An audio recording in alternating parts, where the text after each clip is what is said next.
Hey, it's Trisha Nielsen, your real estate agent with an educator's heart, following up on the NAR settlement, and in this video, what it means for sellers. Does it really mean that sellers no longer have to offer a compensation to the buyer broker? It does mean that, but it's always meant that. You never had to do that as a seller. You've never had to get your own broker to represent you as a seller. It's always been negotiable, and it's always been in your hands to decide. But it's in your best interest to offer compensation. It's your best interest to have a broker representing you. And what's happened is that you offer a listing agent compensation, and they co-op with the buyer broker and share the compensation with the other side.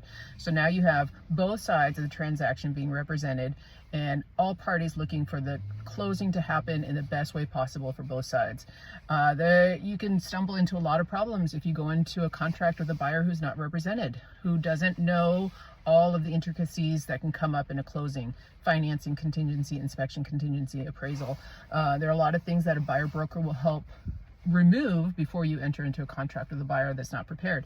Buyers also are coming up with all this money already. They're having to have a down payment, closing costs, and on top of that, having to pay for their own buyer broker means that you're going to cut off a lot of buyers from coming into your house in the first place to see it. So you want to increase demand. As with any sale, you want to get as many parties interested, as many people into your house, and then those buyers are going to drive the price up, and you're going to end up getting more money than you anticipated and that you could. So really, it is the buyer who is still paying for their buyer broker. You benefited from the system when you bought your house, and when you sell your house and go on to buy another house, you're going to benefit from the same system that's been in place for decades.